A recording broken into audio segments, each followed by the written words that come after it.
तो पानी इधर से इधर पोजीशन पर आएगा क्योंकि ये 173 बन जाता है। हेलो, इलेक्ट्रिसिटी पढ़ रहे थे ना हम, रेजिस्टेंस कंप्लीट कर लिया था, सीरीज रेजिस्टेंस पढ़ा था, पैरेलल रेजिस्टेंस पढ़ा था, और आज हम देखने वाले हैं रेजिस्टेंस इसके कॉम्बिनेशन के कैसे निकलेंगे, इक्विवेलेंट रेजिस्टेंस ये देखेंगे, heating effect of electric current देखेंगे, आगे जाकर जूल्स लॉ ऑफ हीटिंग उसमें कंबाइन है वो भी देखेंगे, इलेक्ट्रिक पावर देखेंगे, बहुत सारे मजे आने वाले हैं आज।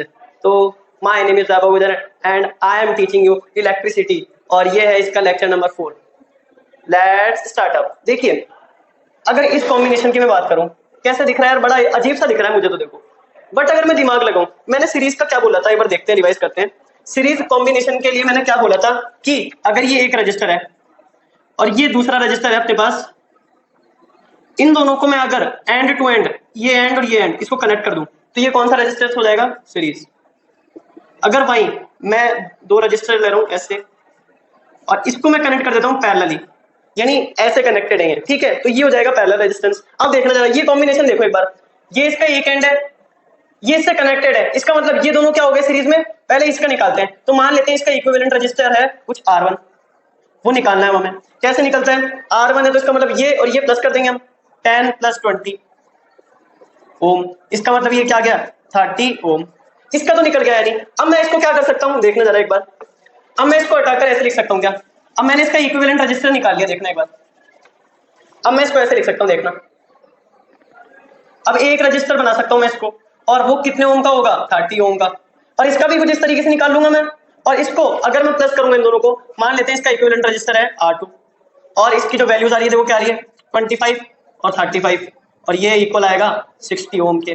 अब मैं इसको भी हटाकर क्या कर दूंगा, ये हटा दिया इसको, अब एक और रजिस्टर से मैं इसको बना दूंगा, इक्विवेलेंट रजिस्टर है जो, तो ये इसका रजिस्टर बन गया, देखना जरा। अब दिमाग चलने लगा क्या, तो ऐसे आपको सिंपलीफाई करना, कोई सा भी आपके पास कॉम्बिनेशन आ जाए सिंपलीफाई करो उसको और चेक करो यार सीरीज हो सकता है या फिर पैरेलल है या फिर कौन सा है। अब देखो, अगर इसमें आप देखें ये तो 60 ओम का हो गया, अब इसमें मैं अगर R पैरेलल यानी जो सीरीज पैरेलल वाला कनेक्शन लगाऊं तो इसमें हमें दिखेगा पैरेलल रेजिस्टेंस। कैसे, ये कनेक्टेड है पैरेलली, ये एक और ये एक, यानी ये पैरेलली कनेक्टेड है, तो मैं मान लेता हूं इसका इक्विवेलेंट रजिस्टर है Rp, तो इसकी वैल्यू कैसे आएगी हमारे पास 1/Rp, किसके बराबर 1/30 प्लस 1/40 एंड 1/60, तो इसका एलसीएम लेने के बाद आएगा 120 आएगा शायद एलसीएम, 4 + 3 + 2, और ये नीचे क्या आ जाएगा 120, और अगर इसको सॉल्व करेंगे तो क्या वैल्यू आएगी 9/120, और इसको ऐसे भी लिख सकते हैं, देखना आप जरा, किसकी वैल्यू आ रही है अपने पास 1/Rp की वैल्यू आ रही है 9/120। अब जरा एक ही बताओ, आरपी को इधर भेज दूं और इनको इधर ले आऊं तो क्या वैल्यू आ जाएगी आरपी की, देखना एक बार, 120/9, बड़ा सिंपल है, 3 के टेबल से काट दो इसको, और ये क्या वैल्यू आ जाएगी 40/3 ओम, ये वैल्यू आ गई आरपी की। इसका जो इक्विवेलेंट रजिस्टर निकल के आया वो क्या निकल कर आया है 40/3। अब जरा इस क्वेश्चन को देखते हैं, ये कौन सा कॉम्बिनेशन दिख रहा है आपको, हाँ भाई पैरेलली कनेक्टेड है, बट ये भी क्या है पैरेलली कनेक्टेड। सबसे पहले मैं इन दोनों का निकालूंगा, तो मान लेते हैं इन दोनों का जो कॉम्बिनेशन का इक्विवेलेंट रजिस्टर है मान लेते हैं R1 है, तो कैसे निकलेगा, अब इसको मिटा दो, एक बार लिख लो इसको एक बार, फिर इसको मिटाने वाला हूं मैं एक बार, तो इनका कनेक्शन का जो देखते हैं एक बार कैसे होगा, इसको मिटा रहा हूं मैं एक बार, यार इसको रहने देते हैं पैरेलल और सीरीज वाले को। हाँ, अब भाई इसका निकालना कैसे निकालेंगे, हाँ ये भी पैरेलल में है, ये भी पैरेलल में है, ये भी पैरेलल में है, बढ़िया से काम बन गया हमारा। देखो ये भी डिवाइड हो रहा है, आगे जाके ये भी डिवाइड हो रहा है, ये भी डिवाइड हो रहा है, इसका मतलब सबसे पहले इन दोनों का निकालेंगे, ठीक है। तो मान लेते हैं इनका इक्विवेलेंट रजिस्टर है R1, तो कैसे निकलेगा 1/R1 = 1/10 प्लस 1/20, बस आगे जाके क्या कर देंगे, ये हो जाएगा 3/20। अब ये ध्यान रखना है किसकी वैल्यू आ रही है 1/Rp की, Rp की नहीं आ रही है, ये मिस्टेक नहीं करनी है। अगर 1/R1 की वैल्यू आ रही है तो ये इसकी R1 की वैल्यू निकालनी है, तो रेसिप्रोकल कर देंगे, ये आ जाएगी।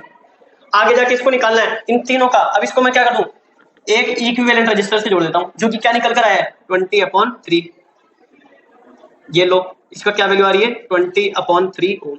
अब आगे जाकर इसको करते हैं, पैरेलल में तीनों, इसका मतलब तो 1/Rp निकालना है मेरे को, अभी उसके लिए कर रहा हूं मैं, ठीक है ना, यहाँ पर कैलकुलेशन, तो ये क्या हो जाएगा 1/40 1/20/3, तो 3 ऊपर चल जाएगा तो क्या बन जाएगा 3/20 प्लस 1/30, इसका एलसीएम क्या निकल कर आएगा 80 निकल सकता है, नहीं 120 निकल लेता है, 3 + 18 + 120 तो 4, ये वैल्यू आएगी, बताओ 18 + 4 22 और ये 25 बन जाएगा।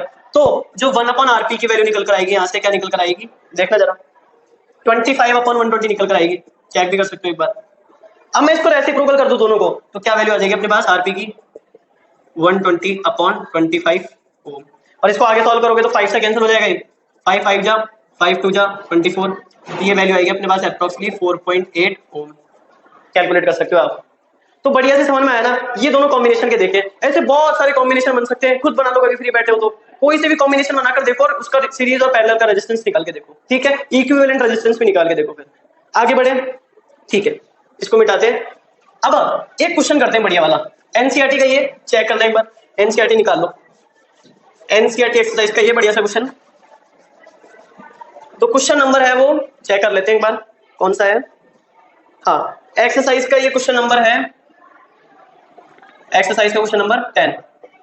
अब देखना इसमें क्या बोला, बड़ा बहुत अच्छा क्वेश्चन है ये, इसमें देखो क्या बोल रहा है क्वेश्चन, चेक कर लेते हैं क्या बोलना चाह रहे हैं।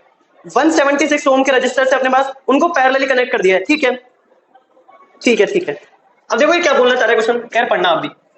हमारे पास 176 ओम के रजिस्टर्स हैं, उसको हम पैरेलली कनेक्ट कर रहे हैं, और ऐसे कितने रेजिस्टेंस लगाएं कि उसमें जो करंट जो फ्लो हो वो 5 एम्पीयर हो, और उसके अंदर जो वोल्टेज यानी पोटेंशियल डिफरेंस जो बैटरी जनरेट करी है वो 220 वोल्ट हो। देखना एक बार, समझने की कोशिश करना एक बार। अरे बढ़िया सा इजी वाला क्वेश्चन है तो, इसमें घबराने का नहीं है।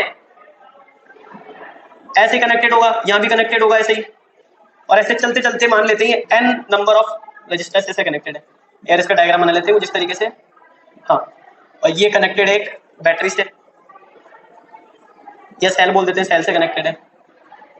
अब क्या बोल रहा है, इसके अंदर है ना 5 एम्पीयर का करंट जा रहा है, और जो बैटरी का वोल्टेज है वो है 220 वोल्ट, 220 वोल्ट की लाइन आ रही है, ये पॉजिटिव है, ये नेगेटिव टर्मिनल है, तो जो करंट है वो इधर फ्लो होगा, और जो इलेक्ट्रॉन है वो इधर फ्लो होगा, ठीक है ना, जो इलेक्ट्रॉन का फ्लो है वो ऐसे होगा, तो इसके अपोजिट में करंट फ्लो हो जाएगा।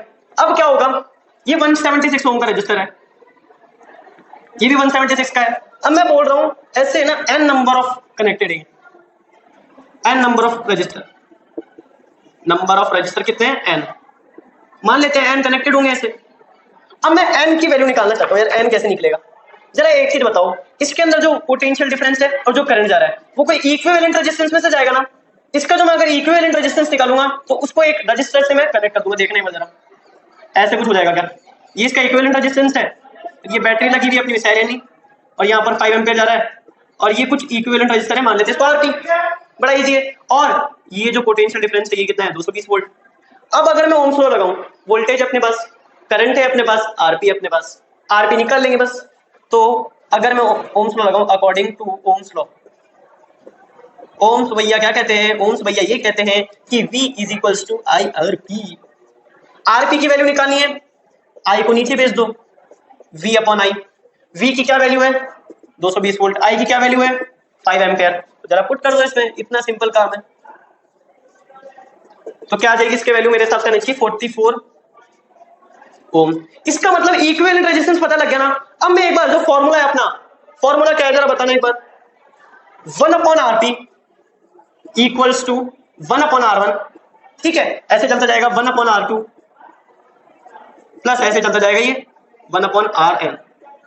अब मैं एक चीज पूछना चाह रहा हूं आपसे, ये सारे रेजिस्टेंस सेम है क्या, R 176 ओम के हैं, तो मैं ऐसे लिख सकता हूं क्या, बताओ जरा। तो अगर ये 1/176 लिख दूं, मैं इसको भी 1/176 लिख दूं, और ये चलता जा रहा है प्लस में चलता जा रहा है, कहां तक, n नंबर ऑफ तक चलता जा रहा है। अब कैसे करें इस क्वेश्चन को, अगर ये n तक जा रहा है, ठीक है, अब अगर मैं इसका सम निकालूं तो मान लेते हैं अगर ये 2 टर्म होती, ठीक है, एक बार देखना जरा, अगर ये 2 टर्म होती तो आप क्या करते, ऐसा अगर ये 2 टर्म होती आप सीधा क्या करते, 2/176 दोनों ऐड होकर 2 बना देती, अगर 3 टर्म होती तो क्या करते 3 से, अगर 4 होती तो 4 से, अगर n नंबर ऑफ टर्म है तो क्या करूं मैं, देखना जरा, उससे कंपेयर करो, पहले 2 टर्म थी तो मैंने 2/176 लिया, 3 टर्म होगी तो 3/176, अगर n टर्म होगी, अरे n से घबराना नहीं है रे, n तो बच्चा है अपने लिए। अब जरा एक चीज बताओ, ये कंडीशन आ गई अपने पास n/176, अब एक चीज बताओ, आरपी की वैल्यू अपने पास है, ये वैल्यू दे रखी है, n की वैल्यू निकालनी है, बड़ा सिंपल हो गया। अब तो अब जगह ढूंढ लेते हैं, ये जगह कहाँ मिलेगी, हाँ जी, क्या भाव से दे रहे हो जगह, ठीक है, यहाँ मिल जाएगी थोड़ी सी जगह, ठीक है, 1/Rp, यानी मैं इसको लिख सकता हूँ 1/44 बराबर n/176, एन की जो वैल्यू निकल कर आएगी यहाँ से, अगर 176 को ऊपर भेज दूं मैं तो ये आ जाएगा 176/44। एन की क्या वैल्यू आ जाएगी निकाल लेते हैं एक बार, 4 आ जाएगी जी। देख लो एक बार, चेक करो, ये देखते हैं आंसर सही है क्या। एन की जो वैल्यू आ रही है वो क्या आ रही है 4। अब आंसर चेक कर लेते हैं एक बार, सही आ रहा है नहीं आ रहा। एन की वैल्यू अपने पास निकल कर आ रही है बिल्कुल। अगर ऐसे 4 रजिस्टर्स कनेक्टेड होंगे तब जाके 5 एम्पीयर करंट इसके अंदर फ्लो होगा और 220 वोल्ट की लाइन होगी। आएगा समझ में, उतार लो बढ़िया से। अब हम पढ़ने वाले हैं इलेक्ट्रिक पावर। मेरी पावर कितनी है, मेरे पास बहुत पावर है, मेरी पावर बहुत ज्यादा है। तो वो पावर कैसे डिफाइन होती है, जब आप कुछ काम करके दिखाते हैं। अरे मम्मी पापा ऐसे थोड़ी बोल देते हैं कि आपकी पावर ज्यादा है, वो जब बोलते हैं ना कि हाँ आपकी पावर ज्यादा है, कब, जब आप कुछ काम करेंगे। तो काम करने की क्षमता देखते हैं क्या होता है। तो हम पढ़ने वाले हैं, टॉपिक की हेडिंग डालते हैं इलेक्ट्रिक पावर। पावर क्या होती है, आप में पावर कब आएगी, जब आप काम करेंगे। तो जो पावर होती है रेट, किस रेट से वो काम कर रहे हैं आप, कितना जल्दी वो काम करना चाह रहे हैं आप, ठीक है। कम समय में ज्यादा वर्क करना, तो आप में ज्यादा पावर है, ठीक है। अगर मुझे किसी से काम कराना है, मैं एक फोन लगाऊंगा और वो काम हो जाएगा, तो मेरे पास पावर ज्यादा है, ठीक है। कम समय में वो काम हो जाए, रेट एट विच, या फिर ऐसे लिखते हैं rate of doing of work, rate of doing of work, कितने समय में यानी कितनी रेट में आप उस वर्क को कर रहे हैं, rate of doing of work.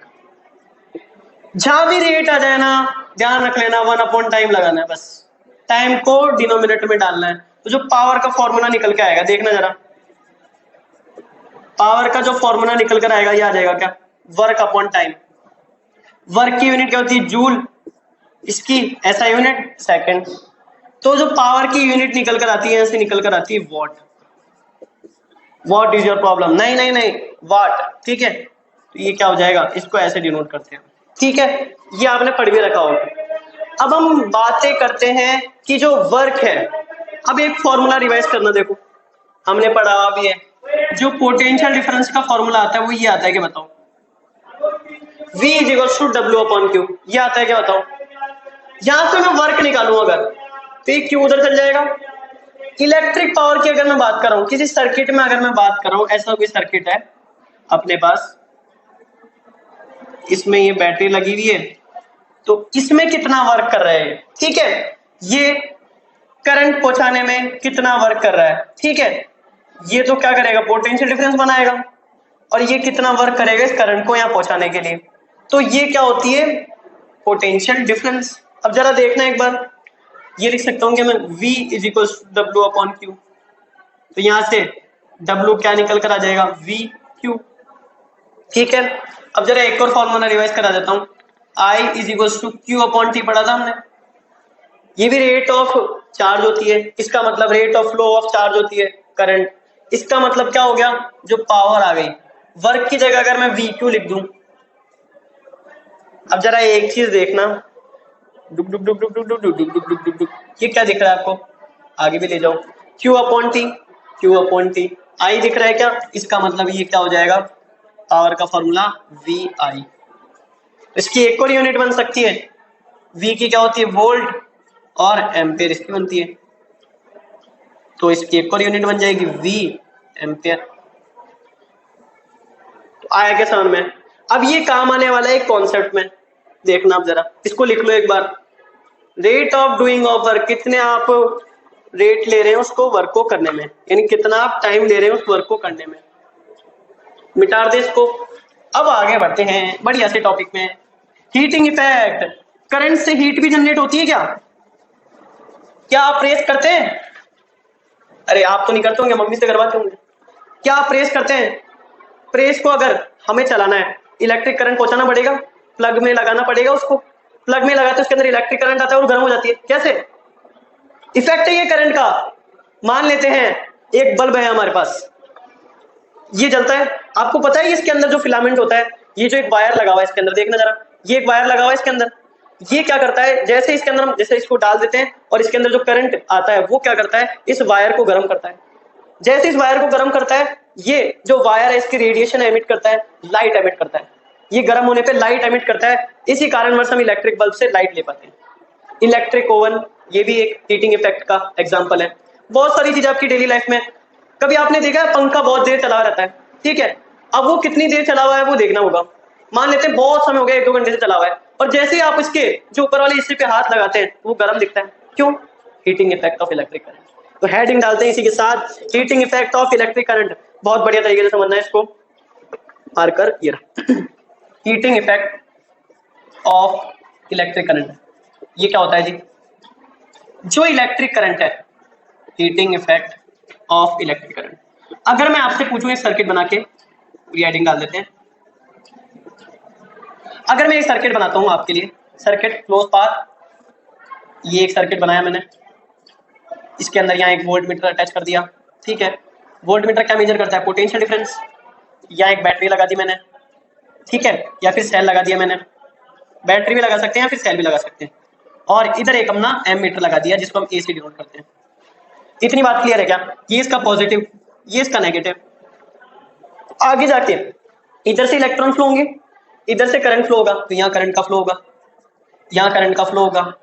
ये क्या हो जाएगा? पॉजिटिव चार्ज इधर, ये नेगेटिव साइन इधर। अब अगर मान लेते हैं ये आर रेजिस्टेंस का कुछ इसके अंदर लगा हुआ है रजिस्टर। अब मैं आपको एक चीज पूछना चाह रहा हूं, मान लेते हैं करंट इसके अंदर आ रहा है, ये बल्ब है, इसके अंदर कुछ वायर है और वायर का कुछ रेजिस्टेंस होगा, तो ये आपके लिए क्या हो गया? रेजिस्टेंस। अब मैं अगर इसको इसके अंदर कनेक्ट करता हूं तो यहां से करंट आएगा, इसके अंदर जाएगा करंट, करंट इसके अंदर जाएगा तो क्या होगा? हीटिंग इफेक्ट जनरेट होगा जिससे वायर गर्म हो जाएगा। और एक चीज बता दो, ये जो पोटेंशियल डिफरेंस है, पोटेंशियल डिफरेंस जनरेट होता है आपके देखना जरा, इसके अंदर कुछ केमिकल रिएक्शन चलती है, कुछ केमिकल की जो रिएक्शन है वो चलती है, और उससे क्या होता है? अपने पास एक सेल और बैटरी है। ये बहुत इंपॉर्टेंट बात है, समझने की कोशिश करना। सेल और बैटरी है, जैसे मैं एक सेल लेता हूं या फिर बैटरी ले लेते हैं, ये एक बैटरी ले ली अपने पास, ये आ गई बैटरी, ठीक है। इसके अंदर क्या होगा? ये सेल ले लिया, ठीक है, इसके अंदर क्या होगा? केमिकल रिएक्शन होगी, ये इसका पॉजिटिव चार्ज, ये नेगेटिव चार्ज। केमिकल रिएक्शन क्या करवाएगी? इसके अंदर पोटेंशियल डिफरेंस जनरेट करवाएगी, और पोटेंशियल डिफरेंस जनरेट होगा तो उससे क्या होगा? करंट फ्लो होगा। तो इसकी बात क्या कंक्लूड हुई कि ये कुछ केमिकल रिएक्शन करवाती है, केमिकल रिएक्शन, और उससे क्या होता है? पोटेंशियल डिफरेंस जनरेट होता है, पोटेंशियल डिफरेंस जनरेट होता है। और अगर पोटेंशियल डिफरेंस जनरेट होता है तो करंट भी फ्लो होगा, क्या बताओ? Flow of current, flow of current, बताओ। तो ऐसे फिनोमेना चलता है, केमिकल रिएक्शन होती है जिससे इलेक्ट्रॉन का मोशन होता है, पोटेंशियल डिफरेंस जनरेट होता है। तो ये क्या होगा? मान लेते हैं इसके एक और स्टेप ले लेते हैं, मोशन ऑफ इलेक्ट्रॉन। करंट कब फ्लो होगा? जब इलेक्ट्रॉन का मोशन होगा, मोशन ऑफ इलेक्ट्रॉन। कुछ इस तरीके से चलता है, देख लीजिए आप। पहले केमिकल रिएक्शन होती है, उससे पोटेंशियल डिफरेंस बनता है, उसके बाद इलेक्ट्रॉन का मोशन होता है, फिर फ्लो ऑफ करंट होता है। आगे बात समझ में? तो ये सारी चीजें फिनोमेना चलता है इसके अंदर। अब क्या होगा? जैसे इसके अंदर करंट फ्लो होगा, करंट क्या करेगा? कुछ हीटिंग जनरेट करेगा। जैसे हमने बल्ब का एग्जांपल लिया था, बल्ब का एग्जांपल लिया था ना, ये रहा। अब ये क्या होगा? इसके अंदर करंट फ्लो होगा, तो मान लेते हैं ये कुछ करंट फ्लो करवा रहा है, इसका मतलब कुछ वर्क डन हो रहा होगा। ये जो वर्क डन हो रहा है ये हीट की फॉर्म में जनरेट हो रहा है, क्या बताओ? जो वर्क डन हो रहा है वो हीट की फॉर्म में स्टोर हो रहा है, तभी इसके अंदर वायर के अंदर हीट जनरेट हो रही है। दैट्स व्हाई जो वर्क डन है वो हीट की फॉर्म में स्टोर होता है। तो हमने जो फॉर्मूला पढ़ा है अभी पावर का, उसको रिवाइज करते हैं एक बार। क्या पढ़ा है पावर का फॉर्मूला? याद करो एक बार। अभी पावर का पढ़ा है हमने, क्या लिखता हूं मैं? Work upon time. इससे हमने क्या कंक्लूजन निकाला था? जो पावर निकल के आती है हमारे पास वो VI निकल के आती है, ठीक है। तो मैं सीधा का सीधा लिख दूंगा VI, ये हमने निकाल लिया था। एक बार चेक भी कर लेना अगर नहीं समझ में आ रहा हो तो, पीछे बता दिया सारा। अगर मैं एनर्जी की बात करूं, या कौन सी एनर्जी लगेगी? Heat energy. मैं उसको डिनोट कर रहा हूं हीट एनर्जी, इसको डिनोट कर रहा हूं कैपिटल H से। एनर्जी क्या होती है? Power into time. ऐसे समझ में नहीं आ रहा? देखो जरा इधर, यहां वर्क है, ये वर्क अगर एनर्जी की फॉर्म में स्टोर हो रहा है, ये वर्क कर रही है कुछ, यहां पर क्या हो रहा है? हीट एनर्जी बन रही है। ये जो वर्क है सारा हीट एनर्जी के फॉर्म में स्टोर हो रहा है, तो मैं वर्क की जगह क्या लिख सकता हूं? हीट। तो हीट क्या हो जाएगा? H क्या हो जाएगा? P into T. देखना जरा, H को मैं लिख रहा हूं P इंटू टी। P क्या पढ़ा हमने? VI, तो मैं क्या लिख दूंगा यहाँ पर? VI, और इंटू में T है पहले से। अब अगर मैं यहां से आ गया हूं तो मार्कर चेंज करते हैं एक बार। अगर मैं बोलूं according to Ohm's law, Ohm's भैया के जो लॉ है उसको रिवाइज करिए एक बार। क्या बोला था ओम्स भैया ने? According to Ohm's law current is directly proportional to the potential difference between two terminals of the wire under same temperature. इसका मतलब ये बोला था V = IR। बताओ, कुछ नहीं करा, H की जगह PT पुट कर दिया, V की जगह मैं IR पुट करूं क्या इधर, IR देखना जरा, हीट की क्या वैल्यू आ जाएगी, लेट्स से लिखते हैं इसको, हीट की क्या वैल्यू आ जाएगी यहाँ से, IR IT, I और I क्या बन जाएगा, I स्क्वायर RT। ये ही होता है Joule's law of heating, Joule's law of heating, Joule's. यहां से क्या कंक्लूजन निकाला साइंटिस्ट ने कि जो हीट है वो किसकी वजह से बन रही है, देखना जरा, अगर करंट बढ़ेगा हीट बढ़ेगी, रेजिस्टेंस बढ़ेगा हीट बढ़ेगी, जैसे टाइम बढ़ेगा हीट बढ़ेगी। अब इसका एग्जांपल लेते हैं, मान लेते हैं मैं टाइम बढ़ा रहा हूं, ये इलेक्ट्रिक फैन चल रहा है अभी बहुत टाइम तक चल रहा है, हीट ज्यादा जनरेट होगी और फैन गर्म हो जाएगा। इलेक्ट्रिक ओवन, टाइम बढ़ाऊंगा हीट ज्यादा जनरेट होगी, करंट बढ़ाऊंगा हीट ज्यादा जनरेट होगी। तो ये सारी चीजें जूल्स लॉ ऑफ हीटिंग ने क्या बोली कि ये सारी चीजें डायरेक्टली प्रोपोर्शनल होती है। देखना जरा, जूल्स लॉ ऑफ हीटिंग, उसने क्या बोला, मैंने ये कंक्लूड कर लिया यहां से, जो हीट है वो डायरेक्टली प्रोपोर्शनल होती है आई स्क्वायर के, और हीट और किसके प्रोपोर्शनल होती है, आर के, और हीट क्या प्रोपोर्शनल होती है, टी के। और अगर मेरे को इसको v के फॉर्म में लिखना है, वी आर टी के फॉर्म में लिखना है, कैसे लिखूंगा, आई यहां से मैं लिख दूंगा v अपॉन आर, देखना एक बार, तो एक और फॉर्म निकल के आ जाएगी, यहां से देखना, आई को मैं यहां से v अपॉन आर लिख सकता हूँ नीचे पैच के, v अपॉन आर, अरे ये क्या बोल दिया मैंने, अरे what I have said you, I को अगर मुझे निकालना है तो आर को मैं नीचे भेज दूंगा, v अपॉन आर पुट करेंगे तो v अपॉन आर का होल स्क्वायर क्या हो जाएगा, v square upon R square, और ये क्या हो जाएगा, देखना जरा, 2 से ये पावर कैंसिल, और क्या आ जाएगी इसकी value, v square t upon R. एक और रिलेशन निकल गया, क्या क्या रिलेशन निकला, एक तो ये वाला निकला, ये बहुत इंपॉर्टेंट है, और एक ये निकला। तो जैसे हम पोटेंशियल डिफरेंस बढ़ाएंगे तो भी क्या होगा, हीट जनरेट होगा, और ये सिंपल सी बात है, पोटेंशियल डिफरेंस बढ़ाओगे मोशन ऑफ इलेक्ट्रॉन बढ़ेगा, फ्लो ऑफ करंट भी बढ़ेगा। लिख लो एक बार इसको, बढ़िया से समझ में आएगा। अब देखना एक क्वेश्चन करते हैं इसके ऊपर। अगर अब एक क्वेश्चन करा जाए, ठीक है, एग्जांपल से क्वेश्चन ले लेते हैं। पहले इसका फॉर्मूला लिखते हैं सबसे पहले, क्या क्या हमने फॉर्मूला पढ़ा इधर से, फिर एक क्वेश्चन करते हैं बड़ी से। और ये जो इलेक्ट्रिक फैन वगैरह है, ये सारी चीजें ये प्रैक्टिकल लाइफ है इसकी, ठीक है, प्रैक्टिकल लाइफ में क्या क्या होता है हीटिंग इफेक्ट में। तो अगर अब हम बात करें हीटिंग इफेक्ट की, तो ये रुको, क्वेश्चन लिखते हैं सबसे पहले। मैं बोल रहा हूं 100 जूल ऑफ हीट इज, क्या है question, produced each second, produced each second, each second यानी एक सेकंड में 100 जूल हीट हमारी प्रोड्यूस हो रही है। आगे आगे क्या है इस क्वेश्चन में, इन अ 4 ओम रेजिस्टेंस, ठीक है, और रेजिस्टेंस की क्या वैल्यू दे रखी है, 4 ओम। बस घुमा फिरा के उसने टाइम भी बता दिया है, ध्यान से पढ़ो तो एक बार, रेजिस्टेंस। आगे क्या दे रखा है, find the potential difference, find the potential difference. अरे बड़ा इजी क्वेश्चन है, देखो एक सेकंड की अगर मैं बात करूं तो 100 जूल हीट प्रेजेंट होगी, बताओ। तो इसका सॉल्यूशन करते हैं।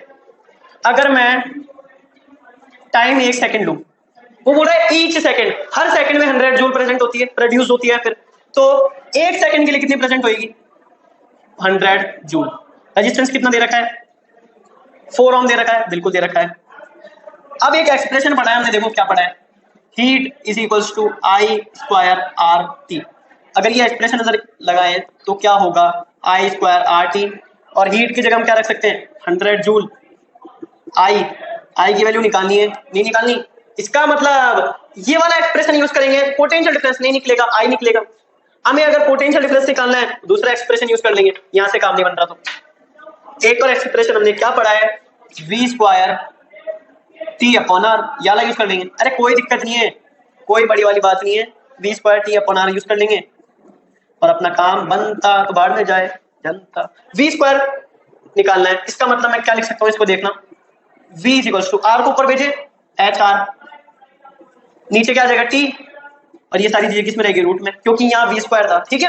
v निकालना है हमें, रूट 100 इंटू रेजिस्टेंस क्या है 4 और नीचे टाइम क्या 1, तो रूट 400, और रूट 400 क्या होता है अपना 20 वोल्ट, ये आंसर आ जाएगा। इजी था ना बड़ा।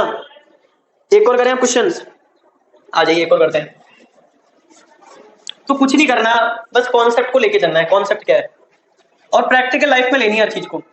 बल्ब कैसे जलता है, इलेक्ट्रिक करंट जैसे आता है हीट प्रोड्यूस होती है और वो लाइट रेडिएट करता है। जैसे कोई चीज गर्म होती है तो अपना कलर चेंज करती है, येलो कर लेती है, तो वो येलो लाइट एमिट करता है। ठीक है, आगे बढ़ते हैं, क्वेश्चन लिखते हैं एक और। अगर मान लेते हैं आप कोई भी, मान लेते हैं इलेक्ट्रिक बल्ब ले रहे हैं, इलेक्ट्रिक फैन ले रहे हैं, सबके अंदर रेजिस्टेंस होता है क्योंकि सबके अंदर वायर होता है, तो अलग अलग वायर का अलग अलग रेजिस्टेंस होगा। तो अब इस क्वेश्चन में मैं क्या बोल रहा हूं देखना एक बार। दो अपने पास इलेक्ट्रिक लैंप है, ठीक है, मान लेते हैं, ऐसे बना देता हूं मैं इनको, एक तो ये वाला है और एक ये वाला है। और क्या दे रखा है इस क्वेश्चन में, पैरेलल में कनेक्टेड है, बिल्कुल दे रखा है ये भी पैरेलल में कनेक्टेड है। और आगे क्या दे रखा है, ठीक है, electric main supply what current is drawn from the line if this supply. अरे एक वोल्टेज से इसको सप्लाई कर दिया, ठीक है, यानी बैटरी वगैरह कनेक्ट कर दी और वोल्टेज सप्लाई आ रहा है इसके पास, कितने वोल्ट का, 220 वोल्ट का झटका लगा। और इसमें अगर इसकी वैल्यू देखें क्या क्या दे रखी है, रेटिंग दे रखी है। कभी आपने देखा होगा डिवाइस वगैरह पे क्या इसकी 100 वाट का है, 5 वाट का है, 200 वाट का है, ऐसा दे रखी होती है ना, घर वाले बोलते हैं 100 वाट का लेकर आना मान लिया तो, ठीक है। तो इलेक्ट्रिक लैंप की जो रेटिंग दे रखी है वो क्या दे रखी है, मान लेते हैं फर्स्ट वाला लैंप है, इसकी रेटिंग दे रखी है 100 वाट। अब जरा बताओ दोनों के बीच में पोटेंशियल डिफरेंस सेम रहेगा ना, इसके बीच में भी जो पोटेंशियल डिफरेंस है वो सेम रहेगा, और इसकी जो रेटिंग है वो क्या दे रखी है 220 वोल्ट, ठीक है। जो इलेक्ट्रिक लैंप पे लिखा हुआ है वो लिखा हुआ है कि V जो 220 वोल्ट पे ये अप्लाई हो जाएगा। और आगे क्या दे रखा है, P2 क्या दे रखा है 60 वोल्ट, और ये इसकी भी रेटिंग क्या दे रखी है 60 वोल्ट, और पोटेंशियल डिफरेंस की क्या दे रखी है 220 वोल्ट। अब आपको क्या निकालना है, कितना करंट इसके अंदर ड्रॉन होगा, करंट की वैल्यू निकालनी है। मैं लिख देता हूं, करंट की वैल्यू निकालनी है। अब निकालने थे कैसे, हमारे पास एक पावर का फॉर्मूला पड़ा है, जानो तो क्या है वो। अगर मैं इधर से एक बार कोशिश करते हैं, सॉल्यूशन लिखते हैं सबसे पहले,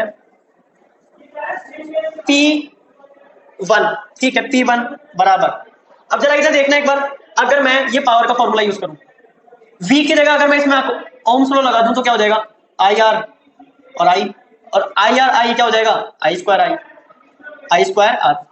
तो ये क्या हो जाएगा I स्क्वायर R, इसका मतलब ये वाला हम इसमें यूज कर लेंगे, तो इसको क्या लिख दूं, या फिर हम यूज कर सकते हैं, या फिर ये यूज कर लेते हैं, बिल्कुल सही है। करंट निकालना है हमें, R गिवन है अपने पास, या फिर R या फिर V गिवन है अपने पास, तो हम V वाला फॉर्मेट बना लेंगे। इसमें I क्या लिख दूंगा मैं, V अपॉन R, ये वाला फॉर्मेट यूज कर लेंगे तो V स्क्वायर अपॉन R हो जाएगा। तो मैं क्या लिख सकता हूँ इसको, V स्क्वायर अपॉन R। अब हम क्या करेंगे, जो पावर वाला फॉर्मूला निकाल लिया हमने, पहला स्टेप क्या है, जो फॉर्मूला मेन फॉर्मूला उससे आपको फॉर्मूला जो यूज करना है वो निकाल लीजिए। मैंने सब कुछ ट्राई करके देख लिया, ये बनेगा फॉर्मूला, देखना जरा, V स्क्वायर अपॉन R1। बताओ इसमें बोल देते हैं R1 रेजिस्टेंस का है या R2 रेजिस्टेंस का है, ठीक है। P1 अपने पास है 100 वोल्ट, और आगे जाके V अपने पास है 220 वोल्ट। R1 निकालना, R1 को ऊपर भेज दो, तो R1 की क्या वैल्यू आ जाएगी 2.2 ओम, अपने पास R1 आ गया। आगे बढ़ते हुए अब आ जाओ, P2 से हम रिलेशन निकालते हैं, ये बनेगा क्या बताओ, रेजिस्टेंस R2 है, V स्क्वायर अपॉन R2 लिख दिया, P2 की वैल्यू आ जाएगी। देखना जरा एक बार, V स्क्वायर, इसका मतलब उधर स्क्वायर नहीं करा हमने, उधर स्क्वायर नहीं करा, इधर स्क्वायर भी होगा, ठीक है।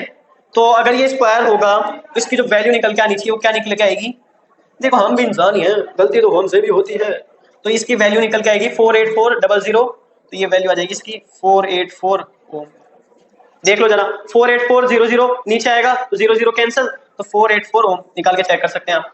तो अगर इधर करें हम 48400 अपन, अब क्या करना है, P2 को हम नीचे ले आएंगे, किसकी वैल्यू निकाल रहे हैं R2 की, P2 को नीचे ले आएंगे, P2 क्या है 60 वोल्ट, 10 से 10 कैंसिल।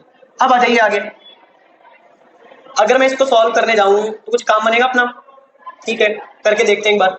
2 3 जा हो जाएगा ये, और यहाँ जाएगा 2420, और कर सकते हैं। अब ज्यादा नहीं करेंगे, हमारे काम इतना ही है, तो अब सीधा R2 की वैल्यू लिख देंगे यहाँ पर 2420 अपॉन 3, और ये किसमें ओम में, ये भी ओम में।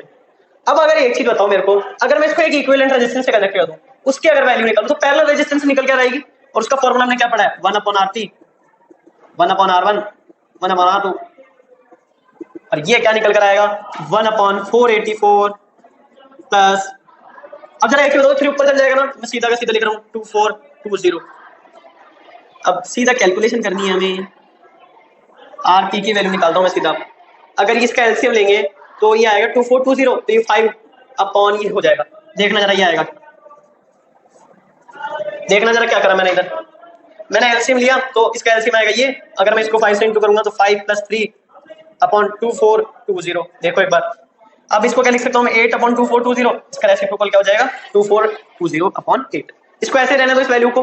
अब सीधा इस पे आते हैं, आई हमें निकालना है, वोल्टेज हमें पता है, आरपी हमें पता है। जरा एक चीज बता दो, ओम्स लॉ लगा सकते हैं क्या? वी हमें पता है, आई हमें पता नहीं है, और आरपी हमें पता है। आई क्या हो जाएगा वी अपॉन आरपी, और ये हो जाएगा 220 वोल्ट अपॉन आरपी क्या है 2420 इंटू 8, और इंटू कब इंटू हो रहा है तो कुछ कैंसिल भी होगा, 0 से 0, और ये हो जाएगा किससे होगा कैंसिल? अब करके देखो भाई किससे होने वाला है। ये होएगा अपने पहले 2 से करते हैं, 1 2 1, और ये हो जाएगा 11। सही है क्या? अगर 2 से इसको करें, अरे वाह बढ़िया हो गया है। तो बताओ ये 8 अपॉन 11 आ रहा है क्या? तो इसकी वैल्यू आ जाएगी 0.73 अप्रोक्सली। तो इसका आंसर आ गया।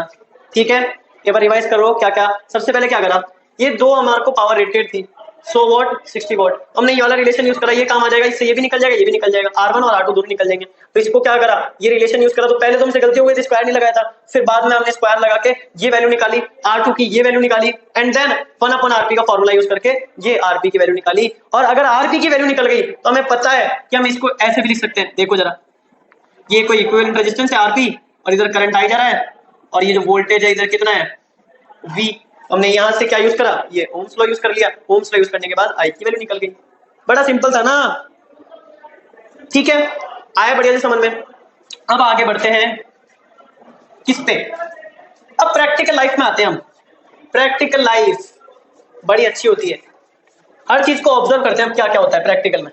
तो सीधा हम हेडिंग डालते हैं practical application of heating effect. तो क्या क्या एप्लीकेशन है वो देखते हैं हम सबसे पहले। तो हमने क्लास के बीच में भी डिस्कस कर लिया है, फिर भी और करते हैं। Practical application, practical application of heating effect. Heating effect के क्या क्या एप्लीकेशन हो सकते हैं? हमने एक देखा इलेक्ट्रिक बल्ब का, बिल्कुल वो तो देखेंगे इलेक्ट्रिक बल्ब, और जानेंगे उसके बारे में। पहले देख लेते हैं छोटे मोटे जो हम पढ़ते हैं वो देख लेते हैं। तो हम क्या क्या पढ़ते हैं, जैसे मान लेते हैं इलेक्ट्रिक आयरन, वो गर्म क्यों हो रहा है? इलेक्ट्रिक करंट के फ्लो से। अगर इलेक्ट्रिक करंट बढ़ेगा तो हीट भी जनरेट होगी, हीट जनरेट होगी तो मजा आ जाएगा, इस्त्री हो जाएगी। इलेक्ट्रिक कैटल, इलेक्ट्रिक कैटल, और क्या क्या हो सकते हैं? इलेक्ट्रिक टोस्टर, ये भी इस फिनोमिना पे बेस्ड है, इलेक्ट्रिक टोस्टर। अब बात करते हैं इलेक्ट्रिक बल्ब में क्या चलता है। देखो इलेक्ट्रिक बल्ब, इसमें क्या होता है, इसका क्वेश्चन भी पूछा जा सकता है। इसके अंदर एक फिलामेंट होता है, ठीक है, कौन सा होता है फिलामेंट? ये एक इलेक्ट्रिक बल्ब है अपने पास, ये बीच में एक वायर दिख रहा होगा आपको, मैंने बोला इसके अंदर रेजिस्टेंस भी होगा, बिल्कुल होगा। तो ये जो फिलामेंट है वो कौन सा मटेरियल है? जो वायर वाला मटेरियल है इसका, इसे हम क्या बोलते हैं? फिलामेंट।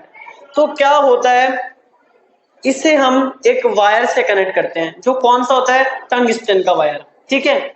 वो टंगस्टन का वायर कैसे कनेक्टेड होता है? एक टंगस्टन का वायर लेंगे तो उसको क्या करेंगे, मान लेते हैं मार्कर है अपने पास, तो उसको रोल कर देंगे, रोल कर देंगे, रोल कर देंगे, जिससे क्या हो, उसका एरिया बढ़ जाए और हीटिंग बढ़े फिर, ठीक है। उसका एरिया बढ़ते जा रहा है, बढ़ते जा रहा है, तो उसको स्पाइरल फॉर्म में कनेक्ट कर देते हैं, और जैसे स्पाइरल फॉर्म में कनेक्ट करते हैं और फिर हीटिंग यानी करंट डालते हैं तो हीटिंग जनरेट होती है। और इसके अंदर क्या होता है, नाइट्रोजन गैस फिल करी जाती है, जिससे क्या हो, इस फिलामेंट की लाइफ बढ़ जाए, प्रोलॉन्ग लाइफ बनी रहे इसकी, ठीक है। प्रोलॉन्ग लाइफ के लिए हम इसमें नाइट्रोजन गैस, आर्गन गैस डालते हैं। अब देखिए इसमें क्या क्या हो रहा है, तो हमने क्या क्या समझा इसमें एयर को। हाँ, इसके अंदर क्या प्रेजेंट होता है, एक फिलामेंट प्रेजेंट होता है, और उस फिलामेंट का मटेरियल कौन सा होता है? मटेरियल टंगस्टन का। अब भाई ये टंगस्टन क्यों? क्योंकि टंगस्टन का जो मेल्टिंग पॉइंट है, अगर मान लेते हैं ऐसा वैसा कोई वायर ले लेता हो, उसको आप करंट डाल रहे हो इतना ज्यादा, उस पर करंट डालोगे तो क्या होगा, वायर मेल्ट हो जाएगा, इसका मेल्टिंग पॉइंट लो है तो। और इसका जो मेल्टिंग पॉइंट है वो क्या होता है, थोड़ा हाई होता है, अरे थोड़ा नहीं बहुत हाई होता है। बल्ब फिलामेंट है नहीं, बल्ब फिलामेंट, इसका जो मेल्टिंग पॉइंट होता है ये होता है 3380 डिग्री सेल्सियस। सोच के देख लो इतना टेम्परेचर, 100 डिग्री पे तो अपना पानी भी गर्म हो जाता है, बॉईल होने लग जाता है। इसका जो मेल्टिंग पॉइंट है वो क्या है, 3380 डिग्री सेल्सियस, इतने पे मेल्ट होगा। तो अब आप देख सकते हैं इसका मेल्टिंग पॉइंट कितना ज्यादा है। इसलिए इस मटेरियल को यूज करा जाता है कि मेल्ट ना हो जाए अंदर, कि मेल्ट हो गया तो पूरा बल्ब खराब हो जाएगा, ठीक है। इसलिए टंगस्टन को हम यूज करते हैं फिलामेंट के तौर पे। टंगस्टन को रोल रोल करके और उसके अंदर लगा देते हैं, फिक्स कर देते हैं, एंड देन क्या होता है, फिर लाइट रेडिएट होती है, और लाइट रेडिएट हो रही है, उससे हमें लाइट मिल जाएगी। गर्म होगा तो क्या होगी, लाइट रेडिएट होगी, और उससे हमें लाइट मिल जाएगी। और इसके अंदर जो बल्ब है अपने पास, ऐसा ये बल्ब है अपने पास, इसके अंदर ऐसे फिलामेंट लगा रहेगा, ऐसे ये रोल रोल रोल रोल, ठीक है।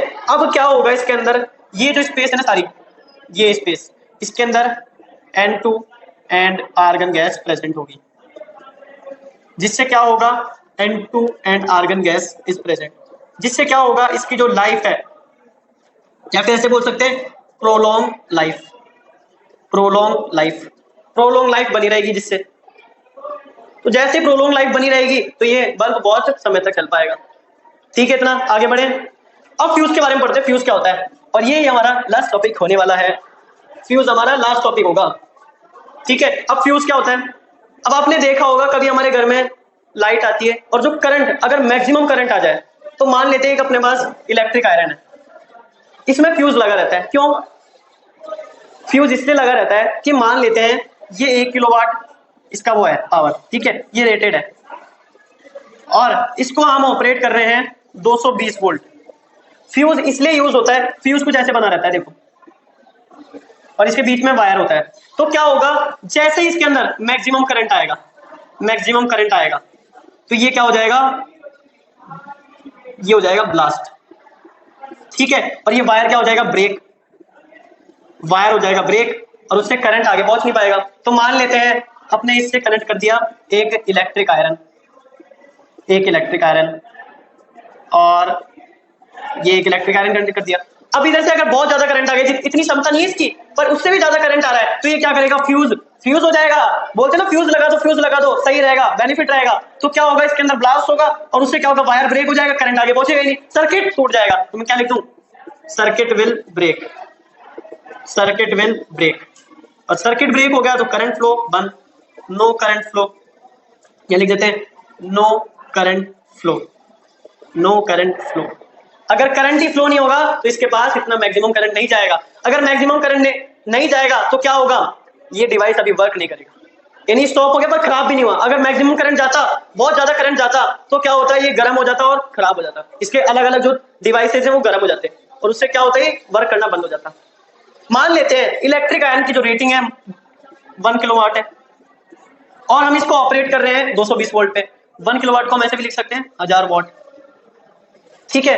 अब इसको ऑपरेट कर रहे हैं, जरा करंट निकालते हैं इसका, 1000 अपॉन 220, 220, 0 से 0 कैंसिल, ये आएगा 4 पॉइंट, ठीक है, 54 के आसपास आएगा। और अगर मैं यहां से कुछ करंट भेज रहा हूं 5 एम्पियर का, तो इससे ज्यादा ना समझता, तो हम क्या यूज कर लेंगे, 5 एम्पियर का फ्यूज यूज कर लेंगे, बस इतना ही है। तो 5 एम्पियर का करंट जाने नहीं देगा, उससे ज्यादा है क्योंकि ये, इसलिए हम फ्यूज यूज करते हैं। अगर 5 एम्पियर से ऊपर का करंट इसमें जाएगा तो फ्यूज क्या हो जाएगा, ब्लास्ट। अगर ब्लास्ट होगा तो ब्रेक हो जाएगा सर्किट, सर्किट ब्रेक होता है तो नो करंट फ्लो, और ये डिवाइस भी खराब नहीं होगा। अब देखते हैं, हमने एक एनर्जी का रिलेशन पढ़ा था P इंटू टी, एक चीज देखना भूल गया, यूनिट्स देखते हैं इसकी, ठीक है। तो मान लेते हैं इसकी यूनिट है 1 किलोवाट, ठीक है, और इसकी हम यूनिट ले रहे हैं 1 आवर।